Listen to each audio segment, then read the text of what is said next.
Hello everyone. आज का जो मेरा सेशन है वो बहुत इंपॉर्टेंट सेशन है। बहुत सारी चीजें कवर करने वाला हूँ। क्या क्या कवर करने वाला हूँ, क्या इस सेशन का कंसेप्ट है, क्यों ये सेशन ले रहा हूँ, ये धीरे धीरे आपको समझ में आएगा। नंबर वन बात करते हैं हम, how to crack the NIMCET in the first attempt. यदि आप सीरियसली चाहते हो कि निमसेट को फर्स्ट अटेम्प्ट में क्लियर कर सको तो क्या इंपॉर्टेंट है वो सब बताने वाला हूँ। और बेसिकली ये सेशन उन बच्चों के लिए बहुत इंपॉर्टेंट है जो सेल्फ स्टडी करते हैं, क्योंकि जब हम सेल्फ स्टडी कर रहे होते हैं तो कई बार हम गाइड होने की जगह मिसगाइड ज़्यादा हो जाते हैं। और इम्पीटस गुरुकुल हर वो स्टूडेंट जो चाहे सेल्फ स्टडी करे, चाहे ऑनलाइन कोर्स ज्वाइन करे, चाहे क्लासरूम कोर्स ज्वाइन करे, हर स्टूडेंट को सपोर्ट करता है। तो मैं आपको एक प्रॉपर गाइडलाइन देने वाला हूँ इस सेशन के थ्रू, और वन बाय वन एक एक स्टेप्स आपको बताता चलूंगा कि क्या चीज़ें हैं जो आपको ध्यान रखनी है। तो ये जो मेरा सेशन है basically complete road map plan for NIMCET 23-24 aspirants के लिए है। यानी जो बच्चे 23 या 24 में निमसेट का एग्जाम देने वाले हैं उनके लिए ये सेशन बहुत इंपॉर्टेंट सेशन है। क्योंकि अगर हम 23 और 24 के लिए देखें तो अभी एक सफिशिएंट टाइम है, और अगर हमने टाइम लेते हुए प्रिपरेशन स्टार्ट की तो बिल्कुल पॉसिबल है कि हम फर्स्ट अटेम्प्ट में क्रैक कर सकें। इम्पीटस गुरुकुल में हर तरह के स्टूडेंट पढ़ते हैं, और मैं देखता हूं कि जब कोई स्टूडेंट, जैसे अभी 22 का एग्जाम होने वाला है, 6 मंथ बचे हैं, अभी जो बच्चे ज्वाइन करते हैं बहुत हाईली प्रेशर में रहते हैं। सिलेबस कवर करने का प्रेशर, सिलेक्शन होने का प्रेशर, क्या होगा क्या नहीं होगा इस बात का प्रेशर। तो ये सारे प्रेशर्स को हटाना है तो सबसे पहले एक प्रॉपर टाइम अगर हमें मिलता है तो हम उस एग्जाम को क्रैक इजीली कर सकते हैं। कोई भी एग्जाम एक मिनिमम ड्यूरेशन मांगता है, तो अभी 23 और 24 वालों के पास सफिशिएंट टाइम। तो ये मैं कंप्लीट एक रोड मैप प्लान आपको समझाना चाहूंगा, और आप इसको बिल्कुल बहुत ही अच्छे से एंड तक सुनिएगा, समझिएगा, और फिर मैं आपको बताऊंगा कि कैसे आप लोगों को क्या क्या करना है। तो ये जो भी बच्चे सेल्फ स्टडी कर रहे हैं वन बाय वन सारी स्टेप्स को समझें। पहले तो मैं बताना चाहूंगा कि इस सेशन में मैं क्या कवर करने वाला हूं। क्योंकि क्या होता है जब हम किसी एग्जाम को क्रैक करना चाहते हैं तो हमें सबसे पहले क्या पता होना चाहिए, ये बहुत इंपॉर्टेंट बात है। तो सबसे पहले how to crack NIMCET 23-24 in first attempt, इस बारे में बात करूंगा। निमसेट एग्जाम क्या है, और केवल निमसेट नहीं, निमसेट के अलावा एक निमसेट क्योंकि सबसे अच्छा और बड़ा एग्जाम है इसलिए लिया। बाकी निमसेट के अलावा आप डीयू, पुणे यूनिवर्सिटी, है ना, पुणे यूनिवर्सिटी, बीएचयू, जेएनयू, और भी कई सारे एग्जाम देने वाले हैं, सीईटी महाराष्ट्र, जामिया एंड, ठीक है।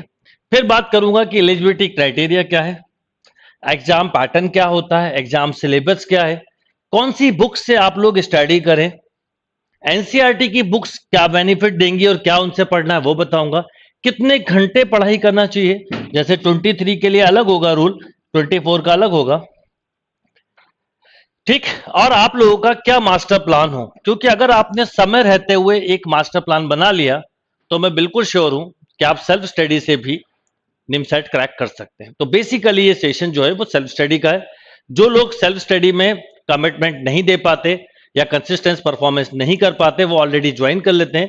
तो इम्पीटस गुरुकुल का जो एक न्यू बैच है 23 और 24 का, वो बिल्कुल न्यू बैच है एक, जिसके बारे में मैं बताऊंगा। वो मैं 8 दिसंबर से स्टार्ट कर रहा हूं। इनफैक्ट जो जो बातें मैं आपको बताऊंगा कुछ चीजों को आप फॉलो करिए, और अगर आप में सेल्फ डिसिप्लिन या कमिटमेंट या कंसिस्टेंसी नहीं आ रही तो मैं इमीडिएटली बोलूंगा मुझसे बात करिए, या फिर ऑनलाइन या क्लासरूम प्रोग्राम ज्वाइन करिए। बट यदि आपने डिसीजन लिया है कि मुझे करना है तो बैठे मत रहिए, क्योंकि मैं देखता हूं जब मेरे पास बच्चे जुड़ते हैं, जैसे अभी जो बच्चे जुड़ रहे हैं, मैं पूछता हूं उनसे कि इतना लेट होने का रीजन, तो बोलते हैं सेल्फ स्टडी। फिर मैं बोलता हूं क्या प्रॉब्लम हुई, सर सेल्फ स्टडी में डिसिप्लिन नहीं आ रहा था, रेगुलरिटी नहीं आ रही थी, और हम किसी दिन 2 घंटे पढ़ते हैं, किसी दिन 6 घंटे। तो अगर आपके साथ ऐसी कोई सिचुएशन आ रही है तो देर मत करिए, टाइम बहुत कीमती होता है। हम एग्जाम दें और उसके बाद ये सोचे कि यार गलती करी, ज्वाइन कर लेते तो अच्छा होता। अब 1 साल का वैल्यू ज्यादा होता है, तो इसलिए मैं 23-24 वाले सभी बच्चों को एक बात बोलूंगा कि आप लोग मेरी बातों को ध्यान से सुनिए, ये सेल्फ स्टडी को ही लेके, और इनफैक्ट सेल्फ स्टडी करने वालों को इम्पीटस गुरुकुल किस ढंग से सपोर्ट करेगा, आप कैसे असिस्ट कर पाएंगे अपने आप को, बिना ज्वाइन किए भी आप कैसे टेस्ट दे पाएंगे, ये सारी बातें भी मैं बताऊंगा। यानी अगर आप अपने आप को असेस करना चाहते हो कि आप कहां हो, तो बिना इम्पीटस गुरुकुल ज्वाइन करे भी आप अपने आप को असेस कर सकते हो। कैसे हम लोग आपको सपोर्ट करेंगे, जिस तरह से हम मैजिकल कोर्स में बच्चों को सपोर्ट करते हैं सेल्फ स्टडी वालों को, उसी तरह से इस बार से इस सेशन से 23 24 वालों को भी हम असिस्ट करेंगे। आपको बस करना ये होगा, मैं पूरे इस सेशन के एंड में बहुत डिटेल में बताऊंगा, बहुत डिटेल में, पर इसमें बस आइडिया दे देता हूं कि बस इसके लिए करना ये होगा कि आपको हमारी जो वेबसाइट है उस पर जाके विजिट करना होगा impetusgurukul.com पे, और वहां पर जिस भी कोर्स में हो, जैसे आप मान लीजिए कि 22 23 के लिए है, तो जैसे 8 दिसंबर से हो रहा है वो बैच, इसको बस क्लिक करिएगा, यहां पर आप जाके रजिस्टर कर लीजिएगा। आपको बेसिक लेवल से लेके मतलब 9th-10th लेवल पे कि आपकी मैथ्स का लेवल आज क्या है, या अगर आपका अच्छा है तो उसके स्कोर से पता चलेगा आपको 11th-12th में क्या है, यानी आप सेल्फ असेसमेंट कर पाएंगे। तो इस सेशन में इम्पीटस गुरुकुल उन बच्चों को भी पूरी तरह से सपोर्ट करने वाला है जो कंप्लीटली सेल्फ स्टडी करने वाले हैं।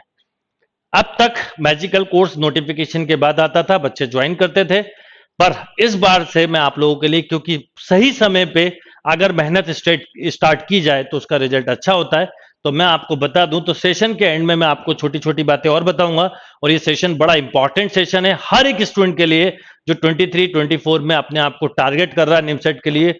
पूरा सेशन ध्यान से सुनिएगा, क्योंकि ये सेशन उन बच्चों के लिए, आप सब लोग हमेशा पूछते हो कि सर सेल्फ स्टडी कैसे करें, क्या पढ़ें, कौन सी बुक यूज करें, कौन सी क्या क्या चीजें हम पढ़ें, तो मैं आपको बता दूं कि ये सेशन आपको कंप्लीट हेल्प करने वाला है।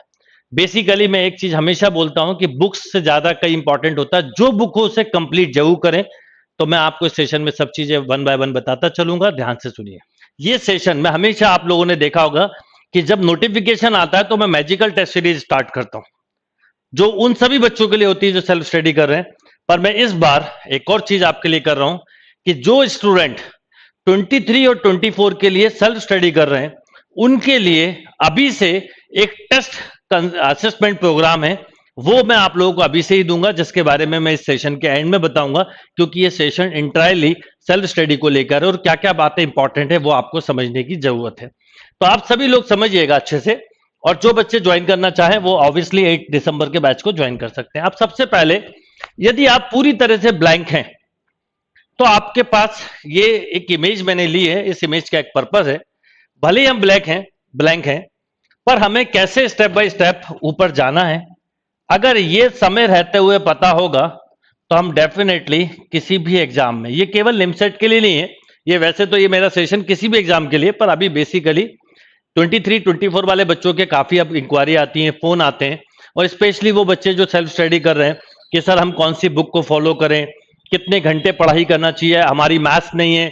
कई बच्चे मुझे बोलते हैं कि सर हमारी 11th और 12th में मैथ्स नहीं है, हमें क्या करना चाहिए। तो मैं आपको बताऊंगा, अगर आपकी मैथ्स नहीं है तो भी इवन एवरीडे का प्लान बताने वाला हूं कि आपको किस ढंग से मंडे टू सैटरडे पढ़ाई करना चाहिए, पहले किस सब्जेक्ट पे फोकस करना है, और किस तरह से आप अपने मास्टर प्लान को एक्टिवेट करें कि 23 वाला बच्चा जो है नेक्स्ट ईयर दिसंबर तक अपना 22 में सिलेबस कंप्लीट कर ले, और जो 24 वाला है वो भी इसी प्लान को फॉलो करे, पर उसके पास एक चीज बिल्कुल डेफिनेटली पक्की है कि उसके पास टाइम ज्यादा है, तो वो और ज्यादा टाइम दे सकता है। यानी 24 वाला स्टूडेंट या तो दिसंबर तक, या फिर 22 के दिसंबर तक, या 23 के मई जून तक भी करेगा तो चलेगा। तो ये ब्लैंक स्टिप का मतलब है कि आप अगर जीरो भी हैं तो कोई प्रॉब्लम नहीं है, बस आप अगर ये सोच लें कि मुझे करना है तो कैसे करना है वो स्टेप बाय स्टेप बताता चलूंगा। तो जब हम बात करते हैं किसी भी एग्जाम के लिए प्रिपरेशन की, तो सबसे पहले क्या चीजें हैं इंपॉर्टेंट वो हमें समझना बहुत जरूरी है, क्योंकि कई बार वही चीज क्लियर नहीं हो पाती। तो स्टेप नंबर 1 होती है कि हमें पहले उस एग्जाम के बारे में कंप्लीटली पता होना चाहिए। यानी आप यदि सोच रहे हैं कि मुझे निमसेट क्वालिफाई करना है, तो उस एग्जाम का पहले नेचर, फिर आपको अपने बेसिक्स को बिल्ड करना चाहिए। वो कैसे बिल्ड करोगे मैं बताऊंगा। अगर आपके बेसिक बिल्कुल बेसिक अगर वीक है, कोई बात नहीं, चिंता मत करिएगा, मैं आपको बताऊंगा कि कैसे बिल्ड करें और इम्पीटस गुरुकुल किस तरह से सपोर्ट करेगा। फिर अगर आपने पढ़ाई स्टार्ट कर दी तो रिवाइज करना है, अपने आप को इवैल्यूएट करना है टाइमली, क्योंकि ऐसा ना हो हम पढ़ते ही जाएं। जैसे अभी कई बच्चे जो ज्वाइन किए वो पढ़ते जा रहे हैं, पर उनको अपना पता ही नहीं कि स्टैंडिंग कहाँ है, कहां पर स्टैंड कर रहे हैं। तो ये देखिए, मेरे इतने सालों के अनुभव है, आज इम्पीटस गुरुकुल इंडिया में हाईएस्ट नंबर ऑफ सिलेक्शन दे रहा है लास्ट कई सालों से, और एमसी एंट्रेंस में, निमसेट एंट्रेंस में, अलग अलग एंट्रेंस में, सभी जगह आप देखो तो इम्पिटस गुरुकुल के स्टूडेंट हर जगह मिलेंगे। आप आज किसी भी एनआईटीज में चले जाओ, आप किसी भी एमसी के टॉप एंट्रेंस कॉलेज में चले जाओ, ऐसा नहीं हो सकता कि इम्पिटस गुरुकुल का स्टूडेंट ना हो। हर तरह का स्टूडेंट मिलेगा, क्लासरूम का स्टूडेंट, ऑनलाइन स्टूडेंट, इवन वो स्टूडेंट जो कि यूट्यूब के थ्रू भी पढ़ाई कर रहे हैं वो भी इम्पिटस गुरुकुल से जुड़े हुए हैं, इसीलिए सेशन ले रहा हूं। तो आपको अपने आप को टाइमली असेसमेंट करना पड़ेगा कि आप कहां पे हैं। फिर एक और सबसे बड़ी मुसीबत है आज, वो है ओवर थिंकिंग। मैंने इसलिए लिखा है स्टॉप ओवर थिंकिंग। ये बहुत बड़ी प्रॉब्लम है। हम एफर्ट कम डालते हैं, इनपुट कम देते हैं और सोचते ज्यादा है। मेरा कहना है ये इसके अपोजिट, हम एफर्ट डालें और सोचना कम कर दें। क्योंकि अगर आपके बेसिक अच्छे हैं, आप टाइमली अपने आप को इवैल्यूएट कर पा रहे हैं, अपने आप को असेस कर पा रहे हैं, तो फिर क्यों डरना। और सबसे इंपॉर्टेंट चीज जो किसी भी एग्जाम में या इवन पूरी होल लाइफ में सबसे इंपॉर्टेंट चीज कोई अगर होती है तो वो होता है आपका कॉन्फिडेंस। तो कॉन्फिडेंस रहिए, समझिएगा। तो ये बात मैं आपको इसलिए बता रहा हूं क्योंकि ये बहुत इंपॉर्टेंट चीज है, राइट। तो सबसे पहले हम एक बात करते हैं, step number 1, know the exam. तो एग्जाम के बारे में कैसे पता चलेगा। तो किसी भी एग्जाम को पता करना हो तो सबसे पहला रूल होता है कि आप उसकी ऑफिशियल वेबसाइट पे जाएं। मैं जो भी बता रहा हूं उसके बाद भी कई लोग निमसेट की एलिजिबिलिटी को लेके या अलग अलग एग्जाम की एलिजिबिलिटी को लेके जब मुझसे क्वेश्चन करते हैं तो मैं हमेशा एक क्वेश्चन पूछता हूं कि कौन सा फोन यूज करते हैं। वो बोलते हैं सर स्मार्टफोन। मैं हमेशा पूछता हूं क्या स्मार्टफोन का कभी स्मार्ट यूज किया है, कभी आपने ऑफिशियल साइट पे विजिट की। सर नहीं की। क्या होता है, आप निमसेट एलिजिबिलिटी लिखेंगे तो निमसेट की ऑफिशियल वेबसाइट बाद में आएगी, पहले 4-5 और कहीं वेबसाइट आ जाएंगी और उनमें कई सारी पुरानी चीजें डली हुई हैं। तो आप सबसे पहले, मैं अभी आपको बताऊंगा, आप ऑफिशियल वेबसाइट पे जाइए। नंबर 2 कि आप सबको ये पता होना चाहिए, मैं भी बताऊंगा आपको कि एलिजिबिलिटी क्राइटेरिया क्या है। अब उसके बाद नंबर 3 इंपॉर्टेंट कि इसका सिलेबस क्या है। मैं अभी सिलेबस पे भी आऊंगा और बेसिक कहां से करना है वो बताऊंगा। और इसके अलावा और कौन कौन से एमसीए एग्जाम आप टारगेट करेंगे, क्योंकि निमसेट एक टॉप एग्जाम हो गया। जैसे अगर हम मान लीजिए इंजीनियरिंग की बात करते हैं तो मैं हमेशा एक ही एग्जाम की बात करता हूं, आईआईटी जेई। अब कोई बच्चा आईआईटी जेई की प्रिपरेशन कर रहा है तो वो स्टेट लेवल की, एनआईटीज की, किसी भी तरह के इंजीनियरिंग एग्जाम को दे, वो क्वालिफाई कर लेगा। चाहे फिर वो बिट्स पिलानी हो, चाहे फिर वो मणिपाल यूनिवर्सिटी हो, चाहे वो वीआईटी हो, चाहे स्टेट लेवल इंजीनियरिंग कॉलेज हो, कुछ भी हो। अगर आईआईटी की प्रिपरेशन कर रहा है, सेम थिंग कि अगर कोई स्टूडेंट निमसेट की प्रिपरेशन कर रहा है, बस थोड़े से सिलेबस में जो डिफरेंस होता है वो बताऊंगा। फिर बात आती है डिफिकल्टी लेवल। अब आप एग्जाम की तैयारी कर रहे हैं, कई लोग बहुत हाईली कंफ्यूज होते हैं निमसेट को लेके। कुछ बच्चों को ऐसा लगता है कि निमसेट के लिए आईआईटी के क्वेश्चन सॉल्व कर लें तो काम हो जाएगा, कुछ को लगता है एनसीईआरटी की बुक ही सफिशिएंट है, कुछ को लगता है ये हरियंत का पैकेज ले लें। पहले आपको समझना पड़ेगा कि पेपर का डिफिकल्टी लेवल क्या है, आईआईटी में और निमसेट में क्या डिफरेंस है। ये छोटी छोटी बातें हैं बट बहुत इंपॉर्टेंट बात है। अगर आपने यही चीज नहीं समझी तो कैसे पॉसिबल होगा कि आप एग्जाम को क्रैक कर पाए।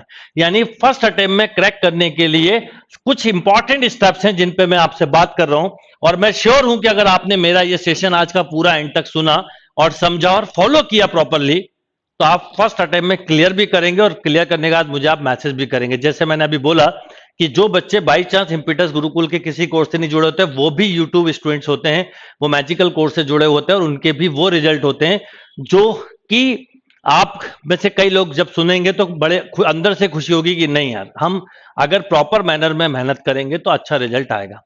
तो मैं आपसे बात करूंगा कि आपको यह पता होना चाहिए कि इसका डिफिकल्टी लेवल क्या और आपको किस ढंग से पढ़ना है। फिर प्रीवियस ईयर के पेपर्स कहां मिलेंगे वो भी बताऊंगा, इम्पिटस पे पूरे पेपर्स डले हुए हैं, और उन पेपर्स का प्रीवियस ईयर का कट ऑफ और उन पेपर्स के बारे में आपको कैसे सॉल्व करना है। तो ये कुछ इंपॉर्टेंट चीजें हैं स्टेप नंबर 1 में जो आपको लेनी चाहिए। तो आपको समझ में आ गया होगा, एक बार फिर बोल देता हूं कि स्टेप नंबर 1 ये है कि official website, eligibility criteria, syllabus, other MC exam में जैसे लाइक डीयू हो गया, लाइक जेएनयू हो गया, लाइक बीएचयू हो गया, सीईटी महाराष्ट्र हो गया, जामिया हो गया, है ना, ऐसे कई सारे एग्जाम्स हैं। ये सब अगर हम पहले ही पता कर लें, फिर डिफिकल्टी लेवल, प्रीवियस ईयर के कट ऑफ क्या हैं और निमसेट प्रीवियस, इन सब के लिए आपको इम्पिटस के जो वीडियोस हैं इम्पिटस गुरुकुल चैनल पे वो सब कुछ ये बताएंगे आपको इवन सारे प्रीवियस ईयर के पेपर के सॉल्यूशन भी मिलेंगे और साथ में कट ऑफ वगैरह सब कुछ वहां पर है। पर ये चीज सबसे पहली हमारी होना चाहिए। जब कोई एग्जाम के लिए आप प्रिपरेशन करते हैं और अगर आपको उस एग्जाम के बारे में 100% नॉलेज नहीं है तो आप उसको क्रैक कैसे करेंगे फर्स्ट अटेम्प्ट में? तो लोग सोचते हैं पर स्टेप नहीं लेते। तो आपको ये स्टेप लेनी है और आपको खुद ही जाके इन सब चीजों को सर्च करना और सब कुछ ऑफिशियली करना। ठीक है, इम्पीटस गुरुकुल तो बताए गए आपको। फिर आता है बिल्ड योर बेसिक। अब उसके लिए आपको बेस्ट बुक कौन सी लेना चाहिए, मैं सिलेबस मैंने लिया, इसके एंड में पूरा बताऊंगा कि किस ऑर्डर में क्या चीज है जो पहले पढ़े। कई बच्चे बड़े कंफ्यूज होते हैं कि सर सेल्फ स्टडी तो कर रहे हैं पर हमें पता ही नहीं होता हम पहले क्या पढ़ें। कभी ट्रिग्नोमेट्री पढ़ ली, कभी कंप्यूटर पढ़ने लगे, कभी इंग्लिश। नहीं, एक ऑर्डर होना चाहिए और वो ऑर्डर आप लोग नोट कर लीजिएगा जब मैं एंड में बताऊंगा। फिर हमारा एक प्रॉपर टाइम टेबल होना चाहिए, एक टाइम टेबल मैनेजमेंट होना चाहिए कि हम भले ही हर दिन पढ़ रहे हैं, चाहे हम 3 घंटे पढ़ें। इंपॉर्टेंट ये नहीं कि कितने घंटे पढ़ते हैं, कई लोग घंटे पूछते हैं, मैं बोलता हूं नॉट इंपॉर्टेंट। इंपॉर्टेंट ये कि हमारा एक रूटीन फिक्स होना चाहिए। अगर आपने डिसाइड किया है, जैसे 23 वाले बच्चों को लगभग 4 आवर एवरी डे देना चाहिए। अब क्योंकि अब टाइम कम होता जा रहा है और 24 वाले जो बच्चे हैं वो 2 to 3 आवर भी देते हैं तो सफिशिएंट है। ये इतना कम टाइम है कि आप कॉलेज के साथ इजीली मैनेज कर सकते हैं। कई बच्चे बोलते हैं सर हम सेकेंड ईयर या फाइनल ईयर में हम मैनेज कैसे करेंगे? आप कोई कॉलेज की 24 घंटे पढ़ाई नहीं कर रहे हैं तो जस्ट 3 to 4 आवर निकाल ले, 3 घंटे भी निकालेंगे तो सफिशिएंट है। और 22 वाले 2 आवर्स भी, 24 वाले 2 आवर भी निकालेंगे सफिशिएंट है। बट अगर आपने ठाना है कि 3 घंटे देना है तो फिर हर दिन देना है, चाहे मंडे हो, चाहे ट्यूसडे हो, चाहे सैटरडे हो, चाहे संडे हो।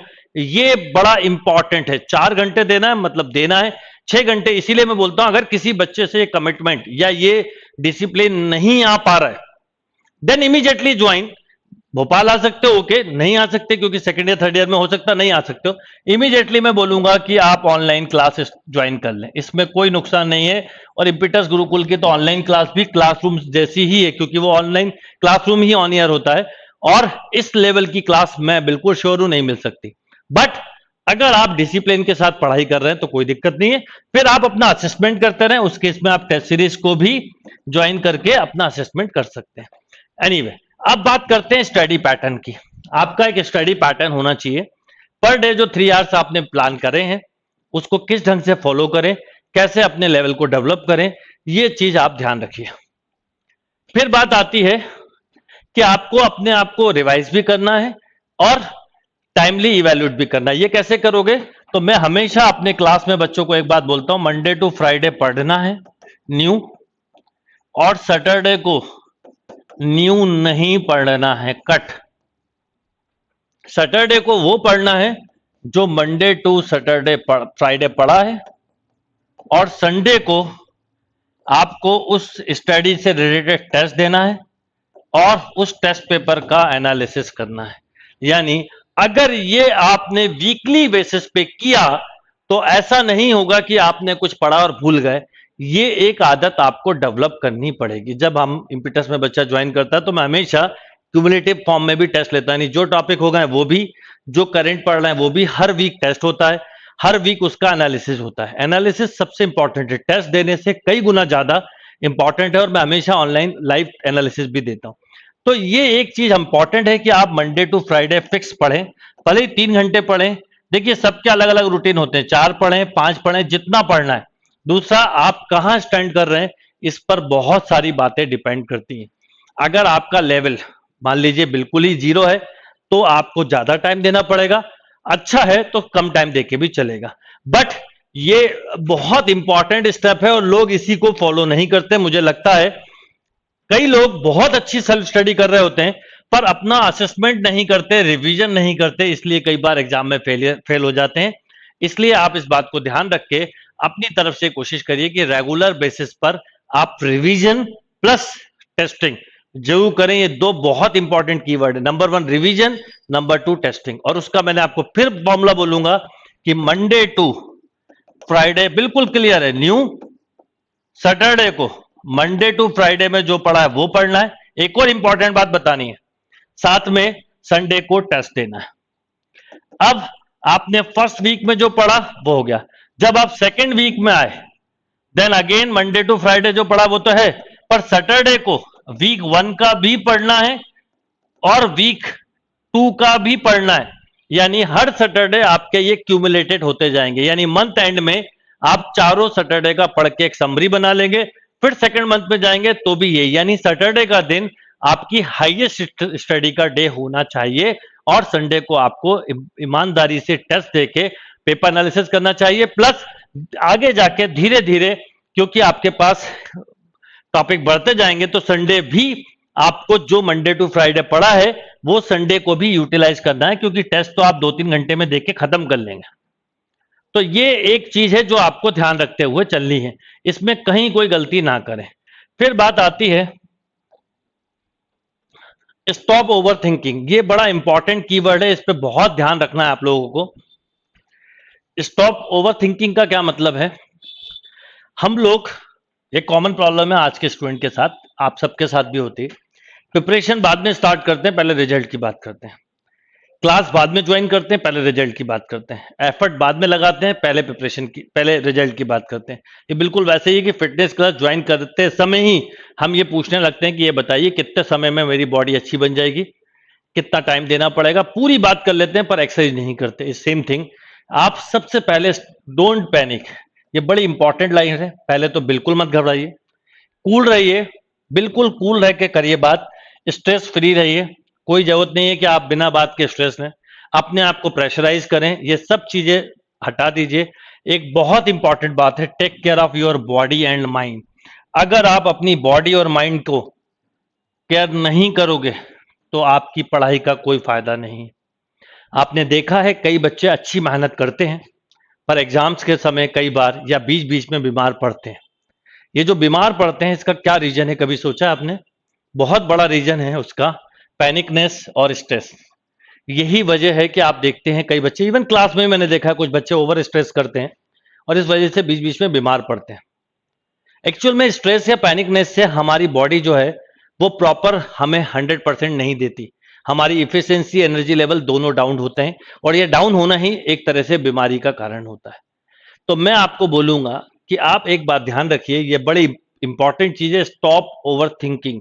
ज्यादा नहीं सोचना है, रिजल्ट ओरिएंटेड बिल्कुल पढ़ाई नहीं करनी। मैंने 3 इडियट में एक सबसे अच्छी बात जो देखी, जो अच्छी लगी, कि आमिर खान को आपने एक चीज नोट करी होगी, मतलब उसका मेन कैरेक्टर को, कि एंजॉय भी किया पर पढ़ाई भी की और ऐसी नॉलेज कि वो हमेशा टॉप किया। यानी आप टॉप करोगे अगर आप स्ट्रेस फ्री रह के पढ़ाई करोगे, तो आपको ओवर प्रेशराइज नहीं करना अपने आप को, स्ट्रेस नहीं। बिल्कुल मत सोचो क्या होगा रिजल्ट का, पता नहीं रैंक आएगी कि नहीं आएगी, मैं कर पाऊंगा कि नहीं। नो, कर पाओगे, अगर टाइम है तो कर पाओगे। बस ऑनेस्ट अपने आप बने रहना। सबसे बड़ी प्रॉब्लम होती है कि हम ऑनेस्ट नहीं होते। ऑनेस्ट का मतलब होता है यदि आप सही में सेल्फ स्टडी करके ऑनेस्टली पढ़ाई कर रहे हैं देन ओके, नहीं कर पा रहे हैं तो डिसीजन लो कि क्या करना है, वेट मत करो, आखिरी समय में जाके स्ट्रेस लोगे तो बहुत मुश्किल होगी। तो इस बात का ध्यान रखिए। इसलिए मैं बड़ी इंपॉर्टेंट बात आपको बोलूंगा कि आपको अपने माइंड को भी रिलैक्स रखना है और बॉडी को भी। हो सके तो एवरी डे 30 मिनट से 1 आवर के बीच में या तो योगा करें आप, या cycling, badminton, lawn tennis, any one sport activity जरूर करें। यह आपको बहुत हेल्प करेगी आपकी कंसेप्ट बिल्डिंग में, क्योंकि अगर हम माइंड से फ्रेश हैं तो हमारी ग्रेस्पिंग पावर बढ़ जाती है। इसलिए इस बात का ध्यान रखिए, बिल्कुल टेंशन मत लीजिए, खुश रहिए और आगे बढ़िए। और अगर ये सब है तो आप 100% पक्की बात है कि कॉन्फिडेंस के साथ ट्रॉफी लेके जाएंगे। अब बात करता हूं आगे की। ये तो कुछ स्टेप्स हुई जो आपको फॉलो करना चाहिए। अब मैं बात करता हूं कि किन किन चीजों पे आपको सबसे ज्यादा ध्यान देना है। ये मैंने क्लॉक के साथ ये इसलिए लिया है कि सारी चीजें इस बात पे डिपेंड करती है कि आपका टाइम मैनेजमेंट कितना अच्छा है। कई लोगों का कोई रूटीन नहीं होता, ना सोने का, ना उठने का, ना पढ़ने का। ये एक अच्छी बात नहीं है। और ना ही मैं ये बोलूंगा कि आपको ऐसा टाइम टेबल बनाना है कि 6 AM पे उठना है, फिर 6:30 तक फ्रेश होके पढ़ने बैठना। ये भी बेकार टाइम टेबल है। एक तो आपकी, जैसे आपने देखा ना आर्मी पर्सन की लाइफ बड़ी डिसिप्लिन होती है, ऐसे ही आपकी लाइफ का एक डिसिप्लिन होना चाहिए। नॉर्मली आपके उठने का टाइम वीकली, मतलब पूरे हफ्ते सेम होना चाहिए। कभी कभार किसी वजह से चेंज हो गया तो अलग बात है। स्लीपिंग टाइम आपका सेम होना चाहिए, रेगुलर। स्लीपिंग आवर्स आपके अच्छे होना चाहिए। अगर आप पढ़ाई कर रहे हैं तो 6 to 7 आवर की स्लीपिंग लेंगे तो अच्छी बात है। दूसरा, टाइम वेस्ट करने की आदत नहीं होना चाहिए और मीडिया या इन सब से अभी थोड़े समय के लिए दूर होना चाहिए। तो आपको एक पहले प्रॉपर टाइम मैनेजमेंट की आदत डालनी है। आपका जो भी कॉलेज का टाइम है, कॉलेज का टाइम रखिए। कॉलेज नहीं जाते तो उस समय कॉलेज की पढ़ाई रखिए। देखिए, मैं आपको बहुत सिंपल फॉर्मूला बता रहा हूं, 22-23 में दे रहे हैं। तो एक चीज, कॉलेज का टाइम होगा आपका, कॉलेज का जो भी टाइम है उस समय कॉलेज जाइए, नहीं जाते तो उस समय कॉलेज की स्टडी करिए। कॉलेज के टाइम के बाद फिर आराम से आप लंच वगैरह जो भी करते हैं वो करिए। फिर आपने अगर ये निमसेट टारगेट लिया है तो निमसेट के लिए अगर आपने रोज का प्लान किया है 4 to 5 आवर या 3 to 5 आवर जो भी, उस समय आप रेगुलर पढ़ने बैठिए। क्या क्या पढ़ना है, कौन कौन से टॉपिक, वो सब बता रहा हूं। रात को सोने से पहले नेक्स्ट डे का एक टारगेट सेट करिए। ये एक रूटीन जरूर फॉलो करिए कि बिफोर स्लीपिंग आप सोएं उसके पहले एक टारगेट सेट करें कि कल मुझे ये सब टॉपिक्स या ये काम कंप्लीट करने हैं। एक मास्टर प्लान हर नेक्स्ट डे का होना चाहिए और अकॉर्डिंग टू मास्टर प्लान आपको नेक्स्ट डे वर्क करना चाहिए। तो ये छोटी सी बात है जो ध्यान रखनी है। अब आते हैं हम मेन बात पे जिसके लिए मैं ये सेशन ले रहा हूं। और इसका मतलब क्या, देखिए मैं एलिजिबिलिटी क्राइटेरिया आपको बता रहा हूं, पर उसके बाद भी एक चीज बोलूंगा कि एलिजिबिलिटी क्राइटेरिया हर साल के नोटिफिकेशन में कुछ एडिशन सब्ट्रैक्शन हो सकता है। अभी ये 21 का है और अच्छी बात यह है कि पिछले 2 साल से एलिजिबिलिटी में कई सारे नए कैंडिडेट बढ़ते जा रहे हैं। जैसे कि अभी के हिसाब से देखें तो इंडियन 60% मार्क्स ग्रेजुएशन में मांगते हैं। सबसे पहले ये भी मुझसे बहुत बच्चे पूछते हैं कि 12th और 10th में भी क्या 60 मांगते हैं। पहले मांगा जाता था, इसलिए पुरानी वेबसाइट पे लिखा हुआ अब 60% नहीं मांगते। इसलिए आप 12th और 12th में जो भी परसेंट है उसकी कोई अच्छे हैं, 60 हो तो अच्छी बात है, नहीं है तो कोई दिक्कत नहीं। 60% या 6.5 का सीजीपीए होना चाहिए 10 पॉइंट के स्केल पर। कई जगह स्केल अलग होते हैं, तो आप अपने जो भी मार्कशीट है उसके पीछे स्केल दिया होता है। कुछ जगह 8 का स्केल होता है, कुछ जगह 12 का, नॉर्मली 10 का होता है। तो 6.5 होना चाहिए जो कि इक्विवेलेंट टू 60% होते हैं। और रिजर्व कैटेगरी है तो 55 या 6 पॉइंटर होना चाहिए, वो भी बेसिकली एससी, एसटी और पीडब्ल्यूडी, नॉट ओबीसी और ईडब्ल्यूएस। अब क्या ऐड किया सुनिएगा, बीएससी वाले, बीएससी ऑनर्स, बीसीए, बीआईटी, ये नया ऐड किया, B vocational computer science, computer application, BBA, BBA भी ऐड किया है, BBA computer application, minimum of full time programme from a regular university with mathematics statistics one of the subject. इसका मतलब यह है कि अगर आप बीएससी कर रहे हैं, देखिए क्या होता है, ये क्यों लिखते हैं, कोई बच्चा बीएससी बायो वाला है तो एलिजिबल नहीं होगा, है ना, तो इसलिए वो लिखते हैं। तो आप कंफ्यूज मत होइए, आप इस चीज को समझ लीजिए। इवन 12th का मैथ्स भी नहीं मांगते, क्या मांगते हैं वो समझ लो। कुछ यूनिवर्सिटी मांगती है, वो अलग अलग है, सबके एलिजिबिलिटी क्राइटेरिया अलग अलग है। मैं आपको यहाँ पर केवल आइडिया दे रहा हूं, आपको ऑफिशियल वेबसाइट पे खुद चेक करना है। तो सबसे पहले बात करूं तो बीएससी वाला बच्चा, BSc honours, BCA, BIT, vocational course, BBA, ये सब बच्चे एलिजिबल हैं। बस बीबीए में याद रखिए, बीबीए कंप्यूटर एप्लीकेशन वाला बच्चा और वोकेशनल में कंप्यूटर साइंस या कंप्यूटर एप्लीकेशन वाला। और आपका एक सेमिस्टर में, किसी भी एक सेमिस्टर में मैथ्स या स्टैटिस्टिक्स होना चाहिए। इसीलिए जब कोई बच्चा 12th के बाद बीसीए करता है तो मैं बोलता हूं आप ये पता कर लें कि कॉलेज के कैरिकुलम के बीसीए के 6 सेमिस्टर में कम से कम एक सेमिस्टर में मैथ्स या स्टैटिस्टिक्स है कि नहीं। एक में है तो भी एलिजिबल हो, 2 में तो और अच्छा, 3 में तो कोई बात नहीं। ये एक चीज है, पर फिर भी इसमें आगे पीछे चेंज। अब दूसरा, अभी आने वाले पिछले कुछ सालों से, क्योंकि अब एमसीए में बहुत अच्छे प्लेसमेंट हो रहे हैं, हाईली प्लेसमेंट हो रहे हैं, तो बीई बीटेक वाला बच्चा भी इसमें ऐड हो रहा है। तो बहुत सारे बीई बीटेक वाले बच्चे इंक्लूड हो रहे हैं, वो भी एलिजिबल है। उसके लिए उनको मैथ्स नहीं लिखते क्योंकि बीई बीटेक में M1 M2 होता ही है, देखिए इसलिए कहीं पर मैथ्स वर्ड यूज नहीं किया है। तो ये पहली स्टेप है जो मैंने आपको बताई थी कि किसी भी एग्जाम में सिलेक्शन की सबसे पहली स्टेप होती है कि उसका एलिजिबिलिटी क्राइटेरिया पता होना चाहिए। दूसरी बात करते हैं सिलेबस की, जो सबसे मोस्ट इंपॉर्टेंट चीज है। तो सिलेबस पूरे मैंने बड़े अच्छे से लिया हुआ है, आप देखिएगा इसको। ये पहले तो इसके पैटर्न को समझें जो मैंने बोला था, टेस्ट पैटर्न। तो टेस्ट पैटर्न ये है कि इसमें टोटल 120 क्वेश्चन आते हैं, जिसमें मैथ्स के 50 क्वेश्चंस आते हैं, मैथ्स के 50 क्वेश्चंस आते हैं, जिसकी मार्किंग भी अलग होती है। 12R minus 3W।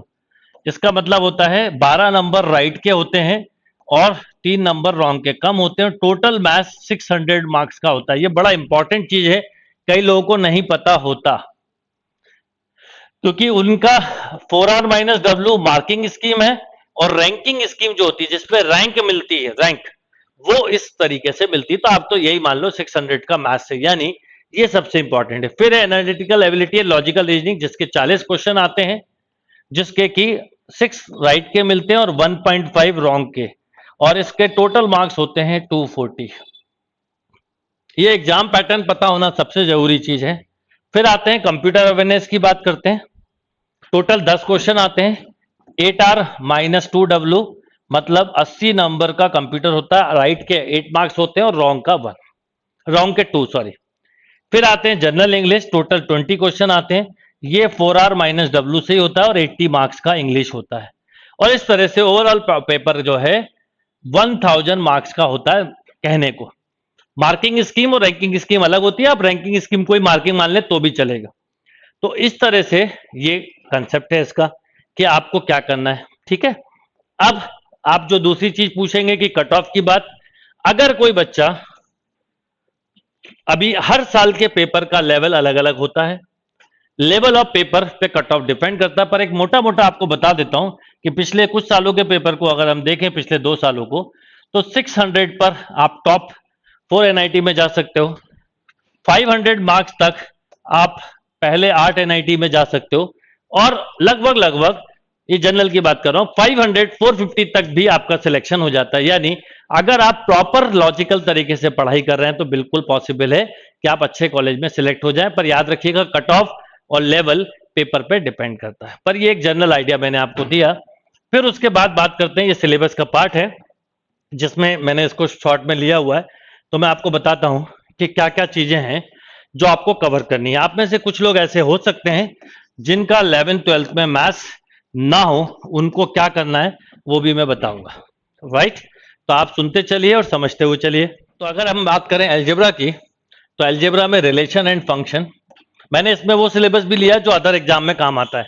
Logarithm, quadratic equation जैसे कॉम्प्लेक्स नंबर निमसेट का नहीं है, पर अदर जगह काम आता है। और आप अगर 23-24 में एग्जाम दे रहे हो तो मैं आपको बोलूंगा कि आप कोई भी टॉपिक ना छोड़ें, पढ़ना है। Complex, progression, binomial, determinant, matrices, set and permutation combination, ये अलजेब्रा के टॉपिक्स हैं। कौन से टॉपिक पहले पढ़ेंगे वो भी बताता हूं, क्योंकि मैं पीछे से आपको ले जाऊंगा। फिर ट्रिग्नोमेट्री है पूरी complete, angles, ratio, equation, property of triangle, height and distance, inverse. इसके अलावा कंप्लीट कैलकुलस होती है जो कि 11th और 12th दोनों को मिला के होती है, राइट। सुनते चलिएगा। इसके अलावा कोऑर्डिनेट ज्योमेट्री 2D, कोऑर्डिनेट के बाद बात करें तो basic mathematics, vector algebra, statistics, probability, ये तो मैथ्स का सिलेबस है। फिर कंप्यूटर की बात करें तो logic function, number representation, Boolean algebra, number systems, इस तरह का कंप्यूटर का पोर्शन है। फिर बात करूंगा मैं क्वांटिटेटिव एप्टीट्यूड, तो एचसीएफ, एलसीएम, रेशियो, प्रोपोर्शन, आप इसकी इमेज ले लीजिएगा, percentage, averages, problem on age, profit loss, time work, pipe system, ये सब टॉपिक ऑल इंडिया में काम आते हैं। कई बच्चे सोचते हैं कि बैंकिंग और रेलवे की में जो क्वांट आती है वो, नो, इसका लेवल थोड़ा सा अलग होता है, मैथ्स पे बेस्ड होता है, तो वो थोड़ा सा ध्यान रखना है आपको, ओके। फिर बात करते हैं रीजनिंग, यहाँ पर रीजनिंग होती है। रीजनिंग में coding, decoding, blood relation, puzzle, direction sense, logical Venn diagram, number ranking, decision making, ये सारे टॉपिक्स हैं, ठीक है। अब बात करते हैं कि आप पढ़ें कहां से और अपने आप को कैसे असेस करें, और इम्पीटस गुरुकुल इसमें कैसे सपोर्ट करेगा। क्योंकि इम्पीटस गुरुकुल इस बार से आपको उस बात के लिए भी तैयार करेगा कि आपको अपने आप से कैसे चेक करना है, क्या चीज है जिसके लिए आप अपने आप को तैयार करें, ओके। तो सबसे पहले हम बात करते हैं कि आप अगर 9th की मैथमेटिक्स की बुक लें, एनसीईआरटी भी ले लें तो चलेगा, कोई और भी, अगर आपका मैथ्स वीक है तो भी, और वीक नहीं है तो भी। और याद रखिए, पढ़ने का ऑर्डर होना चाहिए, पहले 6 मंथ, 23 वाले ध्यान दें, 23 वाले ध्यान दें, 23 स्टूडेंट पहले 6 मंथ मैथ्स पे ज्यादा वर्क करें। अगर करना चाहें तो एलआर क्यूए करें, पर मैथ्स रेशो ये रखें कम से कम 4:1। अगर 5 घंटे पढ़ रहे हैं तो 4 घंटे मैथ्स, 1 घंटे क्यूएल है। और 24 वाले बच्चे तो बिल्कुल अगर 6 महीने मैथ्स ही पढ़ें तो ज्यादा अच्छा है। फिर सोचें कितने पीछे से जाना है, तो 9 से। और सबसे पहले 9 से क्या पढ़ना है वो सुन लीजिए, सब कुछ नहीं। नंबर सिस्टम ये पहले पढ़ना है। नंबर 2 पॉलिनोमियल पढ़ना है, कोऑर्डिनेट नहीं पढ़ना।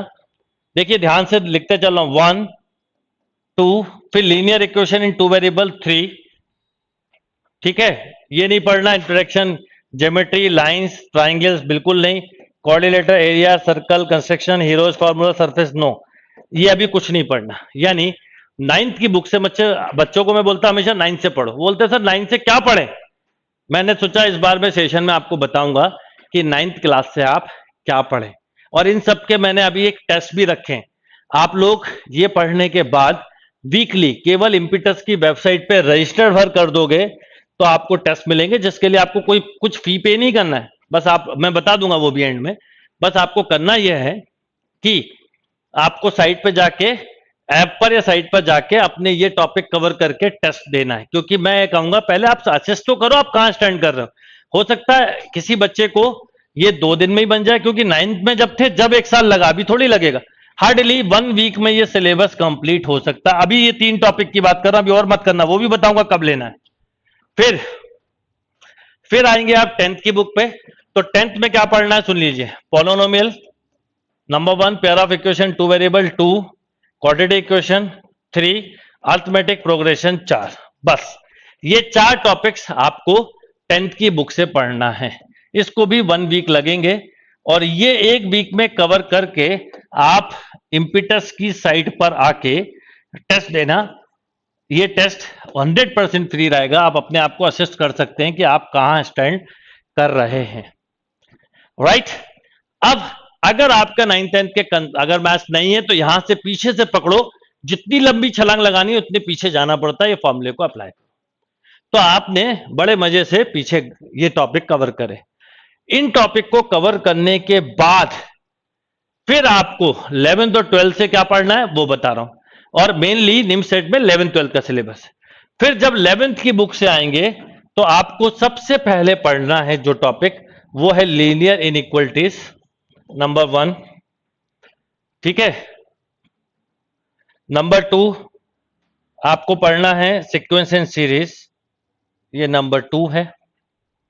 ओके, मैं उधर भी ले जाके बता सकता हूं कि क्या पढ़ें। और आप फिर उसके बाद पढ़े नंबर 3 पे सेट। ओके, यही 3 टॉपिक 11 से पढ़ने हैं। और फिर जब आप 12th पे आएंगे तो 12th में आपको मैट्रिसेस और डिटर्मिनेंट को पढ़ना है। यानी ये पहला काम हुआ, यानी नंबर 1 स्टेप हुई कि आप अलजेब्रा कंप्लीट करेंगे। कहां से? 9th 10th 11th और 12th से। जब एक बार अलजेब्रा कंप्लीट हो जाए then go for class 9th and start. अब 9th क्लास में देखिए जरा ध्यान से, ट्रिग्नोमेट्री नहीं है, कोई बात नहीं, शायद 10th से है तो 10th पे आ जाइए।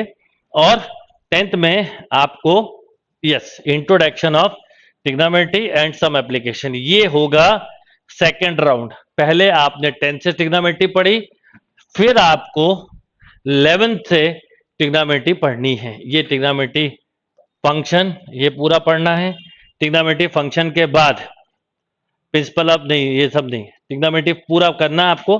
फिर क्लास 12th में भी ट्रिग्नोमेट्री का पार्ट है वो कवर करना है। ये देखिए, यानी आपको इतना ऑर्डर ध्यान रखना है। वैसे तो मैं बीच बीच में सेशन रहूंगा, यानी अगर मैं लॉजिकली बोलूं तो सबसे पहले किसी भी बच्चे को अब वापस जाता हूं इधर पे, सबसे पहले किसी भी स्टूडेंट को अलजेब्रा पढ़ना चाहिए। ये है टॉपिक नंबर 1। अगर आप 23-24 में दे रहे हैं तो 22 में दे रहे हैं तो according to exam time duration क्या आता है क्या नहीं आता, तो कभी भी पढ़ने का ऑर्डर पहला होना चाहिए आपका अलजेब्रा। और इसको अगर आपके कंसेप्ट वीक हैं तो 9th 10th की भी अलजेब्रा ही पढ़ना है। ज्योमेट्री, मेंसुरेशन, ट्रिग्नोमेट्री नहीं पढ़ना 9th 10th से भी। और पहला टॉपिक आपका होना चाहिए लॉगरिथम, दूसरा क्वाड्रेटिक इक्वेशन, तीसरा प्रोग्रेशन, चौथा fourth binomial, fifth determinant, six matrices, seven set, 8 permutation combination, और इसी के साथ अगर हो सके तो प्रोबेबिलिटी भी निपटा लीजिए, बेस्ट है, राइट। प्रोबेबिलिटी भी निपटा लीजिए, सबसे बेस्ट है। तो आप इस तरह से यहां पर ये कर सकते हैं कि परमुटेशन कॉम्बिनेशन प्रोबेबिलिटी ये कंप्लीट कर लिया। एल्जेब्रा जब कंप्लीट हो जाए देन मूव ऑन ट्रिग्नोमेट्री। आपको ट्रिग्नोमेट्री पे वर्क करना है और इसमें भी number 1, number 2, number 3, number 4, number 5 ये सबसे आखिरी में बेसिक लेवल पे करना है। कॉम्पिटिटिव पॉइंट ऑफ व्यू से बहुत यूजफुल नहीं है। फिर उसके बाद बात करते हैं कैलकुलस। आप लोगों को कैलकुलस पढ़ना चाहिए। कैलकुलस के बाद बात करें तो कोऑर्डिनेट ज्योमेट्री 2D पढ़ना चाहिए, ठीक है। कोऑर्डिनेट ज्योमेट्री पढ़ें। कोऑर्डिनेट ज्योमेट्री के साथ बेसिक मैथमेटिक्स जो 9th 10th की होती है, वेक्टर अलजेब्रा, स्टैटिस्टिक्स, प्रोबेबिलिटी आप PNC के साथ पढ़ लें। ये तो हुआ मैथ्स। रेशो याद रखिएगा, अगर 23 वाले हैं तो पहले 6 मंथ में 4:1, और 24 वाले हैं तो आप 3:1। 3:1 मतलब 3 घंटे मैथ्स, 1 घंटे रीजनिंग, 4 घंटे मैथ्स, 1 घंटे रीजनिंग। अगर आप ज्यादा टाइम दे रहे हैं तो इसी रेशो में बढ़ा लें। और फिर आपको साथ ही साथ ये क्वांट के टॉपिक भी धीरे धीरे 1-1 घंटे पढ़ के खत्म करना चाहिए। क्वांट खत्म करने के बाद LR, यानी ये आपका पैटर्न होना चाहिए। और 9th 10th से क्या पढ़ना है वो मैंने आपको बताया। अब बात आती है कि how Impetus will support you. Impetus हर बच्चे को सपोर्ट करता है, जो चाहे किसी भी कंडीशन में, जहां पर भी है, जैसा भी है। एक बात मैंने अभी बोली कि अगर आपसे सेल्फ डिसिप्लिन है, आप रोज 4 से 6 घंटे पढ़ पा रहे हैं, अपना असेसमेंट करके सही आगे बढ़ रहे हैं, ओके। नहीं तो आपको मैं बोलूंगा कि आप ऑनलाइन क्लास ज्वाइन कर सकते हैं। अभी बता रहा हूं सपोर्ट क्या करूंगा वो बता रहा हूं। या फिर अगर ऑनलाइन में भी घर पे नहीं पढ़ पा रहे हो तो क्लासरूम कर सकते हो, और सेल्फ स्टडी अच्छी हो रही है तो टेस्ट सीरीज ज्वाइन कर सकते हो। अब आपको मैंने बोला कि आपको पहले अपने आप को असेस करना पड़ेगा कि आप कहां स्टैंड कर रहे हैं। इसके लिए केवल आपको एक ही काम करना है। हमारी इम्पिटस की जो मैं तेरे से लिंक देखा होगा, आपने दिख रहा होगा, इम्पिटस की ऑफिशियल वेबसाइट पे जाइए, और इम्पिटस की ऑफिशियल वेबसाइट पे जाने के साथ साथ आपको कोर्स लिस्ट पे जाना है। जैसे आप 23 वाले हैं तो 22, 23 पे जाइए, ठीक है। ये ऐप बैच जो मैंने अभी बताया, ये 8 तारीख से स्टार्ट हो रहा है, इस पे जाइएगा। अभी नहीं, 1 हफ्ते बाद इसमें आपको कुछ वीडियोस मतलब टेस्ट मिलेंगे, सेल्फ असेसमेंट टेस्ट और उनका सॉल्यूशन, यानी ये दोनों चीजें मिलेंगी। आप पहले पढ़ लीजिए, उसके बाद ये ओपन रहेगा। इसके लिए आपको कुछ पे नहीं करना। पर होंगे टेस्ट कहां से? पहले 9th 10th लेवल का, फिर 11th 12th का। उसमें मैथ्स के टेस्ट होंगे, लॉजिकल रीजनिंग के होंगे और कंप्यूटर फंडामेंटल के होंगे, इंक्लूडिंग उनके लाइव एनालिसिस भी मिलेंगे आने वाले दिनों में। 23 24 के हैं मान लीजिए आप, तो आप 24 में जाइएगा सी बैच में, तो आपको मिल जाएगा यहां पर। इस तरह से आप इम्पिटस गुरुकुल के साथ अपने आप को असेस कर सकते हैं। सेल्फ डिसिप्लिन के साथ पढ़ाई करिए और बिल्कुल पढ़ाई करते रहिए, और बिल्कुल ओवर थिंकिंग को स्टॉप कर दीजिए। मैं बिल्कुल श्योर हूं आप एक अच्छा रिजल्ट दे सकते हैं, बस शर्त है कि अगर आप ये सोचते हैं कि मुझे कुछ करना है तो कर लेंगे। अगर डिसिप्लिन है तो डेफिनेटली कर लेंगे। चलिए, thank you and all the best. जो भी डाउट, जो भी कंफ्यूजन हो, जरूर कमेंट्स में लिखे। मैं नेक्स्ट सेशन लूंगा और सेशन रेगुलर लेता रहता हूं। ये एक जनरल रोड मैप प्लान था जो मैंने आपके साथ डिस्कस किया। Thank you.